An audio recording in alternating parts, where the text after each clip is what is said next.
Bom, outra maneira da gente classificar as crises epiléticas quanto ao tipo fenomenológico é quando essa crise epiléptica ela começa numa zona epileptogênica, num foco de um dos hemisférios cerebrais, porém ela consegue recrutar outros substratos anatômicos desse encéfalo. Então ela pode fazer o que nós chamamos de um foco em espelho, que vai resultar na atividade contralateral, né, na parte telencefálica contralateral idêntica ao que estava acontecendo aqui, ou então ela pode recrutar circuitaria, né, circuitos que vão fazer com que haja acometimento desse diencéfalo e isso vai acabar sendo expandido, espalhado para todo o cérebro. É o esquema que eu mostrei para vocês do gatinho, fazendo uma crise epilética inicialmente focal, mas que generaliza secundariamente. Vamos ver mais um caso, então, de um paciente que faz o mesmo tipo de crise epiléptica. Lembre-se que esse é o tipo mais o tipo mais comum que hoje nós temos reconhecido na medicina veterinária. Tá? Pacientes que fazem crises focais fazendo generalização secundária. Reparem esse cão fazendo hemifasciculação, somente metade da face fazendo essa mioclonia, esse automatismo orofacial, e chegou um momento que ela começou a fazer isso de maneira tão frequente, que começou a ter crises epiléticas generalizadas. Tá? Convulsivas no caso, automatismo orofacial, fazia pedalagem, aqui sendo aplicado diazepam, e instantaneamente, praticamente no mesmo momento, ela já para com essas crises epilépticas. É uma coisa que a gente vai discutir depois na aula relacionada com cluster e status epilépticos, tá? O manejo disso também. Bom, e aí nós temos finalmente aquelas crises epiléticas que são primariamente generalizadas, onde os dois hemisférios cerebrais estão disparando ao mesmo tempo, ou a zona epileptogênica pode ser no diencéfalo, que também já recruta os dois hemisférios cerebrais. Então os sinais clínicos eles são simétricos, eles são imediatamente bilaterais, né? Todo o corpo vai estar envolvido. Então esse é um exemplo de uma crise epiléptica generalizada primária muito grave, muito forte, numa paciente com sinomose. Então reparem que ela tem momentos aqui que parece que ela tem lucidez e parece que ela está tomando uma descarga de choque, né? Então fazendo essas crises epiléticas generalizadas com possivelmente acometimento diencefálico. Então bastante dramática essa clínica desse paciente. Aqui uma crise epiléptica generalizada mioclônica, como eu falei para vocês, né, uma generalizada convulsiva ou motora mioclônica, onde diversos grupos musculares estão sendo contraídos ao mesmo tempo, fazendo fasciculações ao mesmo tempo. E essa é um tipo, talvez uma das únicas crises epiléticas generalizadas onde o paciente não perde a consciência. Tá? Também é muito difícil a gente afirmar nesse cão, parece, né, por estar acordado, por estar ali, parece que ele entende. Muitos dos proprietários nesse momento chamam o paciente e ele responde, mesmo não parando a crise. Então acredite-se que todas as crises epiléticas generalizadas tenham perda de consciência, exceto a mioclônica. Aqui um paciente que faz crises epiléticas atônicas, ou seja, é generalizado, todo o cérebro está disparando de maneira inadequada, porém com um estímulo que o paciente perde todo o muscular e cai mole. Então ele vai fazer inicialmente o que nós chamamos de head drop, né, queda de cabeça e perde todo o muscular e cai, tá? Como vocês podem ver aí. É uma paciente que tinha primeiramente crises epiléticas generalizadas convulsivas, tônico-clônicas. A partir do momento que começou a tomar antiepilético, ela parou com as tônico-clônicas e começou a desenvolver esse tipo de crise epilética atônica. Isso pode acontecer, fiquem de olho nisso. No caso dela, a concentração sérica do fenobarbital dela ainda estava abaixo do limiar esperado. Então, depois que a gente melhorou isso, ela melhorou também, esses episódios diminuíram muito. Lembrem-se que esses episódios eles podem ser confundidos com narcolepsia, que vai causar cataplexia. Cataplexia, quando o paciente perde lá o seu tono muscular, também cai mole, que é um distúrbio do sono, um distúrbio relacionado com o sistema de ativação reticular ascendente. E também, um diferencial importantíssimo aqui é se o paciente não está desenvolvendo síncope. Síncope por conta de uma alteração cardiogênica, né, ou cardiopulmonar.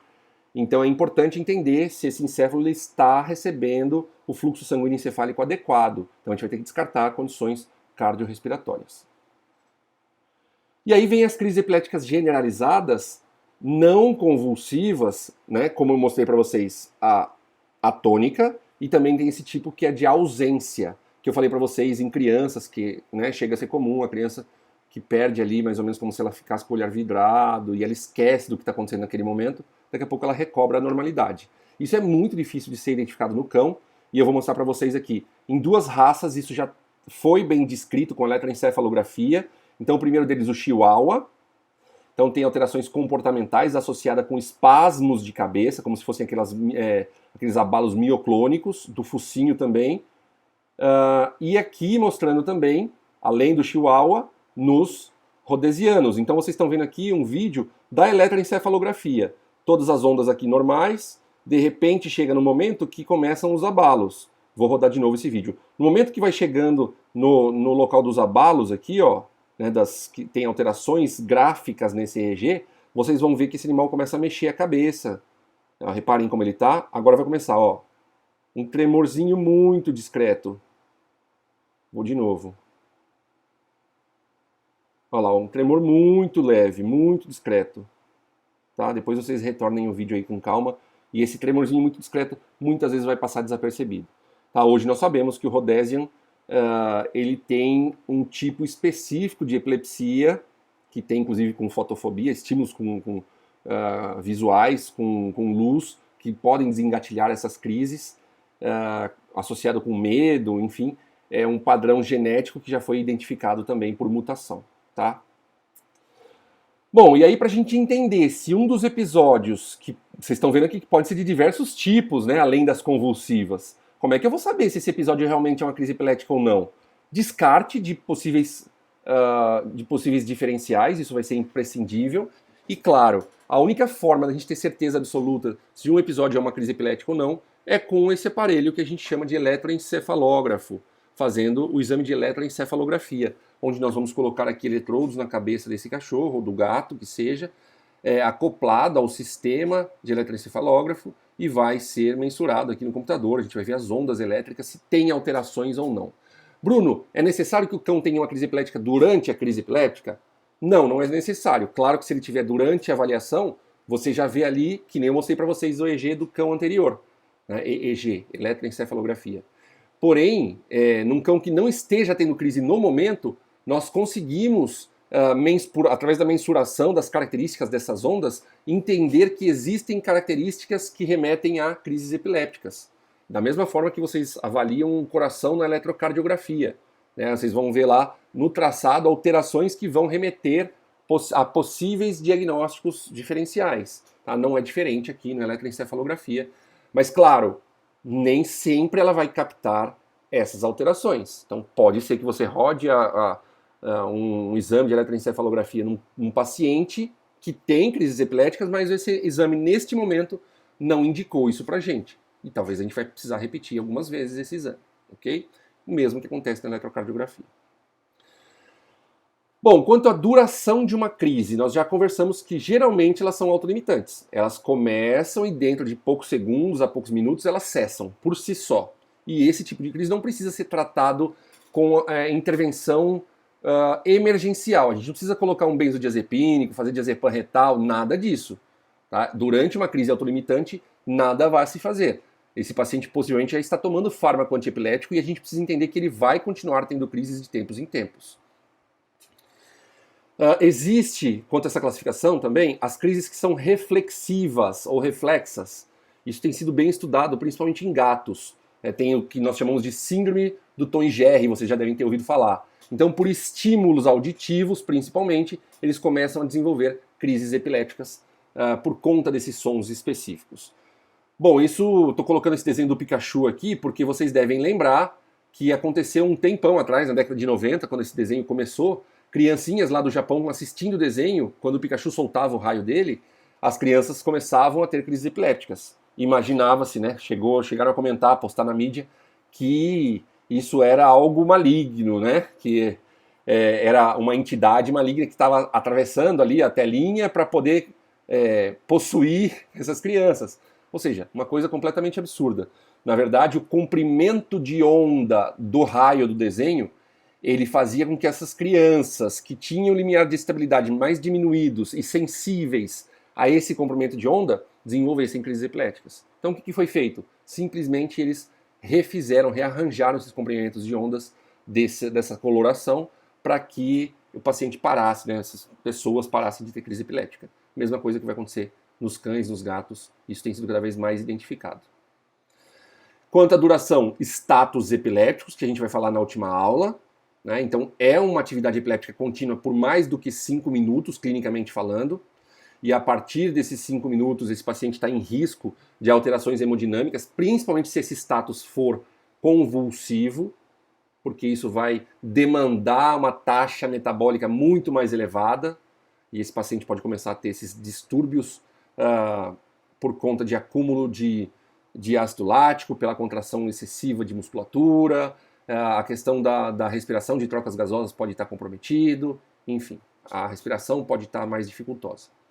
Acima de 30 minutos, sabe-se que numa atividade contínua, principalmente cientificamente falando, né, antigamente considerava-se um status acima de 30 minutos, hoje acima de 5, mas que acima de 30 minutos podem haver sequelas cerebrais importantes e irreversíveis. Então a gente tem que tomar muito cuidado para não deixar esse paciente realmente desenvolver status por períodos prolongados.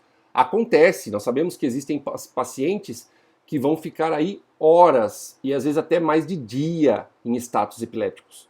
Tá? Então, às vezes não responde nem adequadamente aos fármacos emergenciais que estão sendo propostos. São os status epilépticos refratários. E aí a gente vai ter que, consequentemente, colocar esse animal em sedação e às vezes em anestesia, de preferência com respiração mecânica. Tá? A gente vai falar isso na última aula. Se um paciente tiver 2 crises epilépticas, uma na sequência da outra, sem recobrar a integridade da sua consciência entre essas duas, e isso também perdurar por mais de 5 minutos, também isso vai ser considerado como status epiléticos. Então é uma emergência e ele pode levar a um risco aumentado de óbito, por isso a gente precisa de terapia emergencial para esse paciente também. São os principais casos que vocês vão ter que se debruçar ali para tentar reverter essa situação.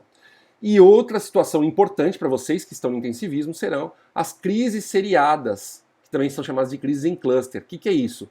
É quando o mesmo paciente faz várias crises dentro de 24 horas. Mais de 2 crises, 2 ou mais crises dentro de um intervalo de 24 horas, esse paciente tem o que nós chamamos de crises agrupadas ou crises em cluster. Isso quer dizer o quê? Que esse paciente ele tem uma menor chance de sucesso terapêutico. Ele é um paciente mais propenso a desenvolver refratariedade medicamentosa, farmacorresistência.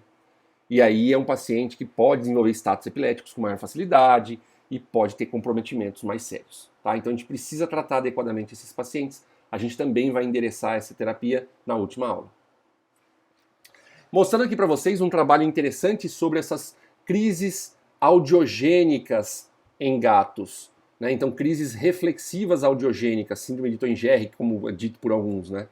Então, esse é o maior trabalho que nós temos na literatura hoje, foi publicado em 2016. São 96 gatos que foram estudados, sendo que muitos deles, né, a grande maioria deles, tem crises focais mioclônicas, que podem se generalizar para tônico-clônicas. Tá? Em muitos deles isso vai se generalizar para tônico-clônicas. E aqui nesse estudo eles já falam sobre crises de ausência nesses gatos, em 6 desses 96 gatos. O interessante desse estudo é que o início dessas crises epiléticas, elas se iniciaram em média nesses 96 animais, com média de 15 anos de idade, ou seja, os animais já super senis. O que levaria a gente a pensar que se isso fosse uma epilepsia, esse paciente teria uma alteração estrutural. A gente vai ver daqui a pouco, né? A epilepsia idiopática, um paciente que tem epilepsia idiopática, é muito provável que a sua primeira crise se inicie entre 1 e 7 anos de idade no gato. Ok? Então aqui está bem mais tardio. Então a gente tem que entender o que será que tem no encéfalo desse gato que está gerando essas crises audiogênicas e tão tarde. E o mais interessante de tudo, esses gatos, olha só, 48 dos 96 gatos, ou seja, 50% desses animais, eles tinham alterações auditivas ou eram surdos. Olha que interessante, como é que a gente vai imaginar que um gato surdo está tendo crises epiléticas reflexas a sons, a estímulos sonoros. E isso não é tão simples quanto a gente imagina. Eu tive a oportunidade, inclusive, de conversar com um autor que perguntando, pô, mas isso pode ser por vibração, pode ser por... Não se sabe, tá? Eles estão estudando isso, mas não se sabe exatamente o porquê que isso acontece. Então, mostrando aqui para vocês o vídeo do trabalho, alguns vídeos do trabalho. Então, os animais tendo crises por gatilho sonoro. Então, esses sons desengatilhando esses abalos mioclônicos nesse gato.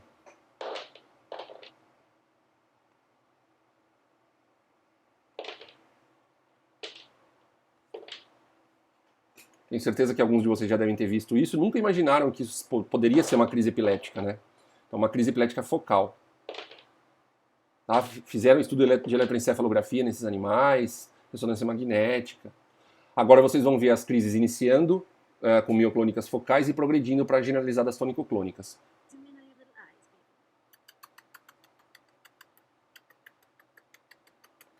Abalos mioclônicos primeiro, e agora começam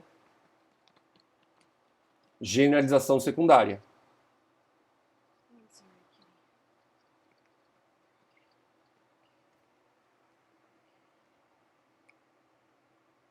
Perdão, gente.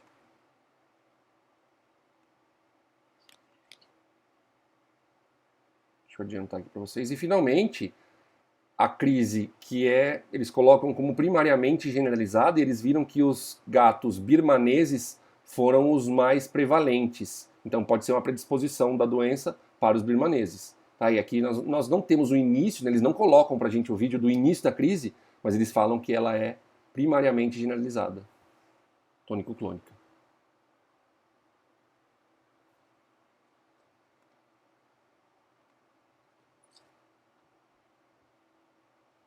Deixa eu voltar um pouco o vídeo, ver se passa melhor.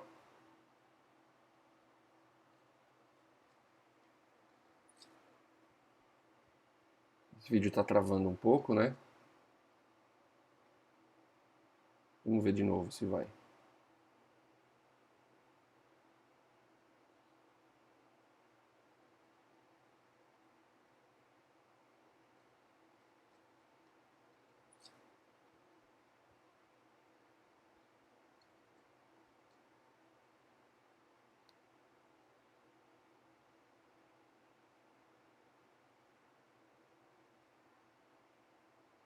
Ok? O interessante nesse estudo, também está lá na pasta para vocês lerem, é que a maioria desses gatos respondem mal ao fenobarbital e respondem melhor ao levetiracetam na terapia deles. Alguns deles foram encontradas alterações estruturais encefálicas que não se sabe se estão ou não relacionadas a essa crise epiléptica, e outros nada foi identificado, como se fosse realmente uma crise reflexiva sem origem visualizável nas imagens avançadas.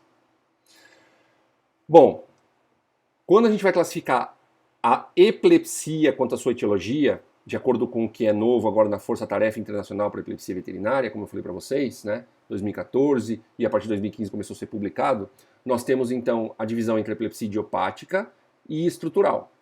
Como eu já falei para vocês, a estrutural é aquela que as crises vão ser provocadas por afecções intracranianas, né, no cérebro propriamente dito, não são sistêmicas. Então a gente já descartou possibilidades tóxicas e metabólicas e vamos pensar em todo o restante do Damini-TV. Então alterações vasculares, inflamatórias, infecciosas, traumáticas, anômalas ou do desenvolvimento, neoplasias, problemas degenerativos, qualquer um desses que possam ser confirmados por imagem ou por análise do fluido cerebroespinhal ou testes de DNA para doenças específicas ou, finalmente, achados pós-mortem. Enquanto a idiopática é aquela sem causa conhecida. A gente vai fazer todos os exames e nada pode ser identificado como causador das crises epilépticas. E aí nós temos 3 subdivisões. A primeira delas, epilepsia idiopática de causa genética, onde é possível identificar o gene mutante que já foi estudado para aquela raça específica. Essa é uma tendência, tá, gente? Existem algumas raças que os genes mutantes já foram identificados e a gente já pode fazer testes específicos de PCR para saber se esse cão tem essa mutação gênica. Então, sendo feito esse teste e dando positivo, nós sabemos que nós podemos classificar que é uma epilepsia genética. Então, isso no Brasil ainda não está disponível de maneira rotineira. Então a gente não consegue dar esse tipo de diagnóstico no nosso dia a dia. Segunda subclassificação, epilepsia com suspeita genética. A idiopática com suspeita genética. É aquela onde existe uma influência apoiada pela alta prevalência racial, ou seja, você sabe das raças que já são predispostas, e aí você está atendendo um paciente que na família tem vários indivíduos que têm epilepsia. Então você está lá trabalhando com um labrador, né, e aí o labrador é epilético, o irmão dele é epilético, a mãe é epilética, a tia é epilética, um filho é epilético, ou seja, mesmo que você não tenha o teste genético, você fazendo todos os descartes de condições extracranianas e intracranianas, esse animal sendo normal, você pode classificá-lo como tendo epilepsia idiopática com suspeita genética, ok? E finalmente, aquele paciente que não é uma raça esperada, que tem epilepsia com suspeita genética, né? Você está trabalhando lá com, muito comumente, né, Yorkshire, Shih Tzu, pacientes que nós atendemos na nossa rotina aqui no Brasil, muito, muito, muito. Muitas vezes vocês fazem todos os testes, inclusive ressonância magnética, todos os demais testes que são necessários para descartar epilepsias estruturais e não encontram nada naquele momento.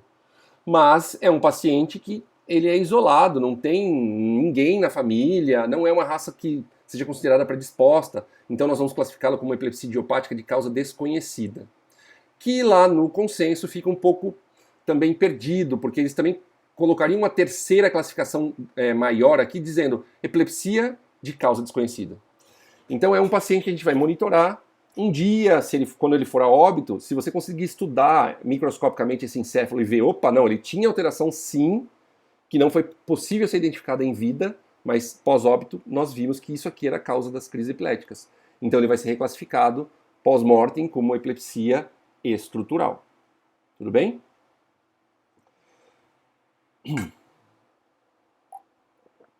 Para que a gente fale em epilepsia idiopática, então, insisto para vocês, é extremamente necessário fazer o descarte de todas as condições intracranianas e extracranianas.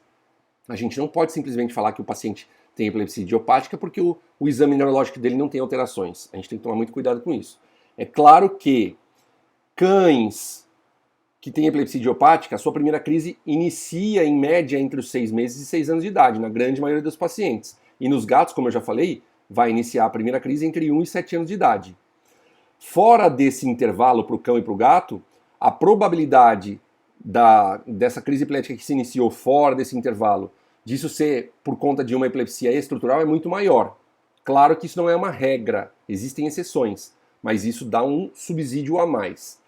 O paciente com epilepsia idiopática ele não pode ter alterações no exame físico, neurológico, no período interictal, ou seja, em período entre duas crises. E aí lembrem-se, você precisa fazer a avaliação desse paciente depois que ele recobrar a normalidade pós-crise. Não faça a avaliação desse paciente imediatamente após a crise. Porque se ele tiver no período pós-ictal, ele pode ter alterações como ataxia, déficits proprioceptivos, déficit na reação de ameaça e outros déficits neurológicos que estão relacionados com a crise em si. Podem ser sinais pós-ictais. Então é bem importante que o dono fale para você, olha, não, hoje meu cachorro já está completamente normal, porque ele ficou lá uns dias pós-ictal, com um período pós-ictal, alterações relacionadas a isso. Eu conheço o meu cão, eu sei que ele não estava legal, agora ele está completamente normal. Se o tutor não souber dar essa informação para você, você está avaliando agora e está vendo que ele tem alterações estruturais, reavalie nos próximos dias, tá? Para ter certeza se ele realmente tem essas alterações neurológicas que vão ser remetidas muito mais à epilepsia estrutural do que idiopática. E também cuidado com fármacos antiepiléticos. Às vezes esse paciente começou a tomar fenobarbital, por exemplo, agora, faz pouco tempo, e ele está sedado, ele pode ter um pouco de déficit proprioceptivo, um pouco de alteração na avaliação de nervos cranianos, por conta do efeito sedativo inicial que pode gerar nesses pacientes. Então, cuidado para não avaliar esse paciente neurologicamente nesse momento, porque você pode achar que ele tem alterações neurológicas que na verdade não tinha. Cuidado. Então ele não pode ter alterações e anormalidades significativas na base de dados mínima, que eu vou colocar lá para vocês também, os artigos do consenso. Existe um deles que vai falar para vocês em tier 1, 2 e 3, ou seja, é para dar o nível de evidência, quão forte é a evidência para falar que aquele paciente tem epilepsia idiopática. E dentro de cada uma dessas evidências, vai falar todos os exames que vocês têm que fazer para descartar possibilidades de epilepsia estrutural, ok? Então olha cá, tier, né, que é como se fosse esse nível de evidência. É o grau de confiança, temos 3. Então, para a gente falar que um paciente tem epilepsia idiopática, a gente tem que ter descartado acometimentos extracranianos e intracranianos. E aí, para isso, a gente vai fazer uma bateria gigante de exames. Realmente, isso pode inclusive onerar a terapia do paciente, mas é imprescindível. Você não pode afirmar que o paciente tem epilepsia idiopática caso não tenha sido feito exatamente tudo isso aqui. Hemograma, bioquímica sérica envolvendo eletrólitos, muito importante, né, que sejam feitas bilirrubinas e preferencialmente ácidos biliares em jejum ou amônia, para a gente descartar possibilidades de shunt portosistêmico ou portais de uma forma geral, que podem levar a crises epiléticas que são reativas, não seria a epilepsia em si. E acreditem, às vezes a gente vai ver isso em cães e gatos de mais idade. Isso não precisa ser só no jovenzinho, não. Muito cuidado com isso. Exame de urina vai ser muito importante. E aí, bem importante realizar ressonância magnética encefálica e análise do fluido cérebro-espinhal. De preferência aqui no Brasil, que nós temos doenças infecciosas de maneira endêmica em várias partes do Brasil, é importantíssimo que vocês peçam no próprio fluido cérebro-espinhal, preferencialmente, se o animal não tiver alterações sistêmicas, alterações de hemograma, etc., peçam a avaliação do próprio líquor, a avaliação físico-química normal, que tem que ser feita lá dentro de 30 minutos, mas peçam também a análise de kits de PCR, kits multiplex de PCR. Muitos laboratórios hoje no Brasil fazem isso e vão fazer lá o PCR para sinomose, vão fazer lá para erliquiose, para leishmaniose, para toxoplasmose, enfim, é um conjunto, tá? É um conjunto, um kit muito grande para você ter certeza que não existem essas infecções no seu paciente. Então, com tudo isso aqui negativo, com tudo dentro da normalidade, você pode afirmar que o seu paciente, se nada está anormal, você pode afirmar que ele tenha epilepsia idiopática com 1 grau de confiança. Quando você tem um paciente que teve alterações de ácidos biliares pré-prandiais, ou que ele teve alterações de ressonância magnética e até do líquor, mas que você tenha suspeita que não sejam por um problema primário, mas sim pela própria crise epilética que ele teve. Nós sabemos que o paciente que teve crise epilética, ele pode ter alterações, principalmente ali na região hipocampal, né, alterações que vão fazer com que haja uma hiperintensidade, tanto em T2 da ressonância magnética, quanto em flare. Eu não vou entrar nesses méritos, tá? Mas são ponderações específicas da ressonância magnética. Quem tiver mais dúvida depois pode ir lá no canal Neurovet, a gente tem muitas coisas que a gente debate, a gente discute isso, e os cursos que a gente vai promovendo também, para quem quiser se aprofundar, tudo bem? Então, se você fez a ressonância magnética da cabeça desse cachorro, desse gato, e viu essas alterações, você fica na dúvida, será que tem algo aqui, ou será que isso é consequência da crise epiléptica? Na dúvida, então, o grau de confiança, para você ter essa certeza de epilepsia idiopática com o 2º grau de confiança, a gente vai precisar repetir, então, ácidos biliares agora pós-prandiais também, e também fazer a ressonância magnética, de preferência, 16 semanas depois que esse animal teve uma crise epilética. Ou seja, 4 meses sem esse animal ter tido crise. Muitas vezes isso não é fácil. Ter um paciente epilético que vai ficar 4 meses sem crise. Se a gente conseguir, isso é muito bom, mas nem sempre isso é possível, ok? E, finalmente, o grau de confiança 3, você tem tudo normal no 1º grau, no 2º grau, e você acha alterações ictais específicas ou interictais no exame de eletroencefalografia. Né? EEG, tá errado aqui. EEG, ok? Eletroencefalograma. E aí, nesse estudo, então, você vê, olha, o animal realmente tem crises epiléticas, assim, assim, assado. Tá? Então, hoje aqui, né, na nossa rotina, nosso dia a dia na Universidade Federal de Goiás, onde eu sou professor, nós temos o nosso aparelho de eletroencefalografia, a gente tem feito isso nos nossos pacientes, para a gente chegar nesse grau 3 de confiança se ele realmente é epilético idiopático ou não. Tá? Então vale a pena vocês darem uma lida nisso com calma no artigo do consenso que fala sobre o diagnóstico. Bom, existem então raças que já foram identificadas como tendo epilepsia de origem genética, mutações gênicas específicas que foram identificadas no cromossomo específico, no gene específico, nas raças Lagotto-Romagnolo, que é uma raça italiana lá muito comum aqui, poucas, né, nós temos poucos exemplares aqui no Brasil, Mas essa raça já foi identificada como tendo essa mutação gênica que vai levar a um tipo específico de epilepsia, familiar juvenil benigna, que muitas vezes some quando esse animal fica na fase adulta, chega à fase adulta. Tá? Então, são crises epilépticas mioclônicas e são, muitos pacientes podem ter crises muito graves no início da vida, quando são jovens, mas muitos deles que conseguem sobreviver a isso não são levados à eutanásia pelo tutor. Na sua vida adulta, muitas vezes eles param de ter crises epiléticas. Um tipo de epilepsia muito semelhante ao que existe na medicina também, tá? Epilepsia familiar juvenil benigna. Nessa outra raça, no pastor belga, que é uma raça que nós já temos mais aqui no Brasil, existe uma mutação também em cromossomo específico que vai fazer com que eles tenham epilepsia focal e generalizada em animais adultos. Então, isso já foi bem estudado e essa mutação gênica pode ser observada com testes genéticos específicos. E, finalmente, um que foi diagnosticado, foi identificado há menos tempo, em 2017, no rhodesiano, como eu já falei para vocês. Eles também têm essa epilepsia generalizada mioclônica juvenil com fotossensibilidade. Então, existem mutações gênicas que levam exatamente a isso nesses pacientes. Mostrei para vocês a eletroencefalografia deles lá quando eu estava mostrando de EEG no início. Algumas outras raças que têm um maior risco de desenvolver epilepsia idiopática por conta da presença desse gene, uma mutação no gene ADAM23. Quer dizer que eles podem desenvolver, mas não é porque eles têm essa mutação que eles necessariamente vão desenvolver durante a vida. Tá? Então, é um fator de risco. E aí, para várias raças, pastor de Pirineus, Whippet, Labrador, que é muito prevalente aqui no Brasil, essa raça que eu não vou nem me atrever a falar o nome, alemão, e o pastor australiano. Tá? Então, são raças que vocês sabidamente já têm na cabeça que eles podem ter essas epilepsias idiopáticas com origem genética, ou pelo menos com suspeita genética quando vocês estiverem acompanhando uma espécie, um animal dessa raça. E aí lembrem-se, então, para você entender, você tem que fazer descarte de tudo que a gente falou anteriormente. Então, basicamente, dummy-TV. Vocês vão ter que pensar problemas degenerativos, anomalia, problemas nutricionais e neoplásicos, infecciosos, inflamatórios, traumáticos e vasculares. Lembrando que causas metabólicas e causas tóxicas não vão gerar epilepsia. Vão gerar crises epiléticas reativas. E, se for possível tratar, esse paciente não tem mais crises epiléticas.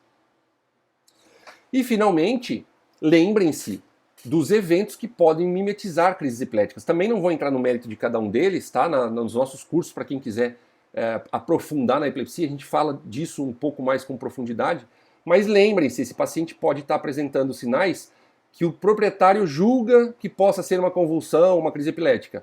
E aí cabe a nós fazer os devidos diferenciamentos. Então pode ser uma síncope, pode ser uma fraqueza episódica, o paciente pode estar apresentando tremor, às vezes tem um espasmo por conta de compressão de raiz, e ele faz espasmos e pode parecer com aquele labrador preto que eu mostrei para vocês anteriormente, né? Claro que não vai ter salivação, é claro que não vai ter pré-ictal, pós-ictal. Então é importante que vocês investiguem muito bem para saber se esse paciente não tem alterações que não sejam crises epiléticas. Síndromes vestibulares agudas, né? O proprietário falando, meu animal de repente fica todo esquisito, todo torto e depois ele volta ao normal. Você pensa, opa, será que é uma crise epilética? Então quando você vê o vídeo, às vezes você consegue ter uma ideia um pouco melhor. E finalmente mudanças comportamentais, tá? Que podem ser abruptas. Existem inclusive os distúrbios, as discinesias paroxísticas, que são alterações, são distúrbios do movimento que têm sido classificados em algumas raças já, onde eles não têm também sinais autonômicos, eles não têm sinais pré ou pós-ictais, mas muitas vezes são desafiadores para a gente entender se são ou não crises epilépticas. Tá? Então vale a pena vocês lembrarem desses principais diagnósticos diferenciais. Ok?